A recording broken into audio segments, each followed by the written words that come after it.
جو مساوات کا درس ہے نا جماعت میں، جنہوں نے دیگر مذاہب کے بارے میں معلومات کی ہے، میں مذہبوں کا نام نہیں لیتا، کئی مذہب ایسے ہیں جن میں الگ الگ قوموں کے الگ الگ عبادت کے ٹائمنگز ہیں، کیونکہ قوم الگ ہے، سٹائل الگ ہے، ان کی کاسٹ الگ ہے۔ میں کئی چیزیں نہیں بول پا رہا لیکن آپ اشارہ سمجھ رہے ہوں گے۔ مگر جماعت کے اندر ایک ہی صف میں کھڑے ہو گئے محمود و ایاز، اربوں پتی بھی کھڑا ہے، اسی کا ڈرائیور بھی کھڑا ہے، بلکہ بعض اوقات تو ایسا بھی ہوتا ہے کہ سیٹھ مقتدی ہوتا ہے اور جاب کرنے والا امامت کر رہا ہوتا ہے۔ وہ سیٹھ کہتا ہے پیچھے اس امام کے، ارے ایسا منظر دنیا میں کدھر ملتا ہے کہ علماء ہوں، حفاظ ہوں، بچے ہوں، بوڑھے ہوں، کسی بھی جناب رنگ و نسل سے ہوں، افریقن ہو یا عربی ہو، گورا ہو یا کالا ہو، اللہ کا بندہ ہے، مسلمان ہے، وہ ایک صف میں کھڑے ہو کے نماز پڑھ رہا ہے۔ پوری دنیا میں یہ منظر آپ کو کسی اور ریلیجن میں نہیں ملتا جو مسلمانوں کے اندر مساوات کا درس ملتا ہے، یگانگت کا درس ملتا ہے۔ یہ سرکار کے امتی ہونے کا احسان ہے ہم پر۔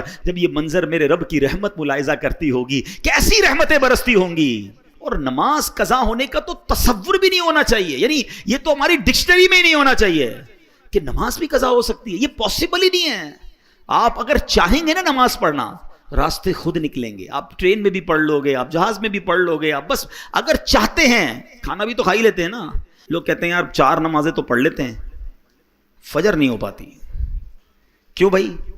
کہتے ہیں آنکھ نہیں کھلتی۔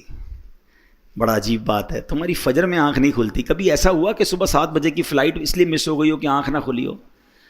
7 بجے کی فلائٹ تھی تو رات تو سویا ہی نہیں تھا میں حضرت، خوشی کے مارے 4 بجے ایئرپورٹ پہنچ گیا تھا۔ کبھی 8 بجے صبح آفس کی کوئی امپورٹنٹ میٹنگ مس ہو گئی ہو؟ اسکول پہنچ جاتے ہیں ٹائم پہ، کالج پہنچ جاتے ہیں، نماز ہی مس ہوتی ہے، آفس میٹنگ پوری ہو جاتی ہے، فلائٹ ٹرین سب ملتی ہے۔ اس کا مطلب کیا ہوا کہ جو امپورٹنس فلائٹ کی، ٹرین کی، میٹنگ کی ہے، وہ امپورٹنس آپ کی زندگی میں نماز کی ابھی ہوئی نہیں ہے، ورنہ کچھ بھی ہو جائے نماز کیسے چلی جائے۔